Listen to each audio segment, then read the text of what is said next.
Hey family, this is Minister Yo, and welcome to another episode of Ask Minister Yo. On today's episode, I want to tell you about a situation that God delivered me from.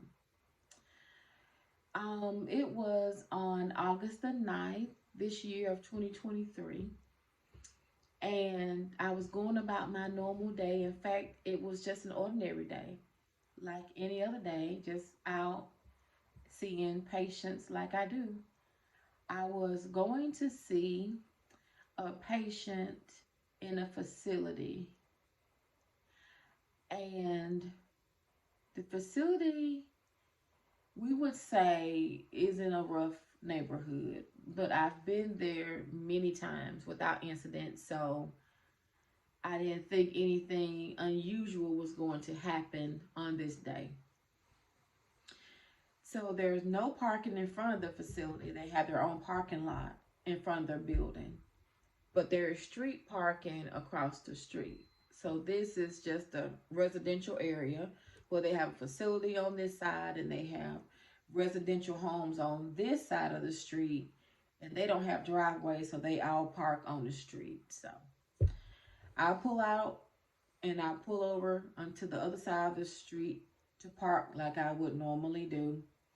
And as I'm pulling into a spot, almost to a complete stop, I see something out of my peripheral that gets my attention. So I look. I look to my right, and there's this young man of African descent running out of the house with his gun drawn. I am too calm for a man to be coming to my car with a gun, but I don't feel fear. I felt like you were trained for this, you know what to do. So I jumped into nurse mode. They teach us whenever a client is angry or escalating, that our job is to de-escalate or bring the situation down.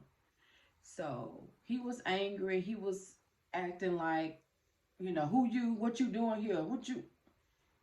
And I was like, I'm a nurse. Pointing to my scrubs, I said, I'm a nurse, and I'm parking here so I can go across the street to see my patient. My hands up the whole time. I'm not going to drop my hands. I don't want him to think I'm reaching for something. But I remember he had this crazy look in his eyes. Like, I call them crazy eyes. Like,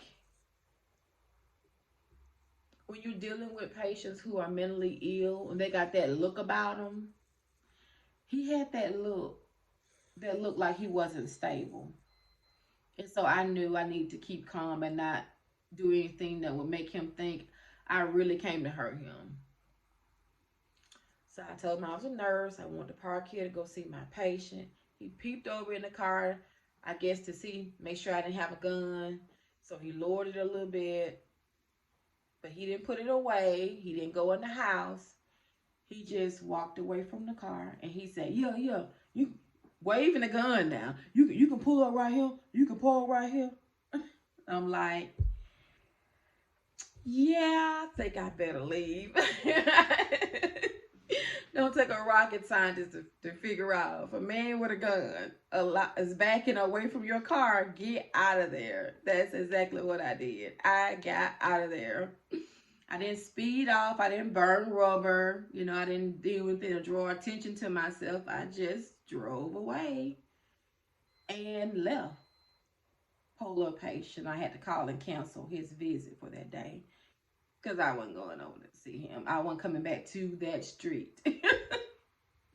And I want to give God all glory, all honor, and all praise that he allowed me to walk away from that situation, because I drive a flashy Charger and it's really, really cute. And it draws attention, especially those pipes. Okay, okay, okay. I mean, I got a need for speed. But I just want to thank God for keeping me safe, and his angels for encamping around me and protecting me, because it really could have went the other way. And hindsight, when I look back and I think, I should be afraid. And my supervisor keep asking me, "Do you need to talk to the counselor?" No, I'm fine. Are you sure you're not shaking up? You sure you don't have PTSD? No, I'm good. I'm good. And in all actuality, maybe I should have some issues, but I don't, because I refuse to accept it when it tried to come, anxiety and fear about going to see a patient the next day. Going to see a patient the same day. I saw a patient right after that. I was like, nope. I refuse to allow this to get me down. I refuse to allow this to make me afraid. Nope. If God can protect me from that, God can continue to protect me, and I just refuse to allow it to get to me, and I just went on with my life. And my manager is still in shock that I don't need counseling or Xanax or Ativan. And I'm not knocking those of you who need that for your anxiety, but I just thank God that I don't have nightmares or anything. God protected me and God kept my mind. And I just want to give him glory and honor and praise for being who he is in my life. And I want to encourage you. I declare over myself and my family Psalms 91 before I leave the house every day, whether I'm working or not. That pray that God's angels will encamp around us and keep us. And that's Psalms 34:7.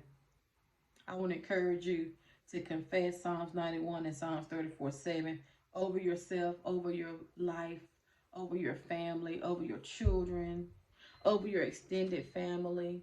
Give God's angels something to do by speaking his word, because they hearken to the word of God spoken in faith.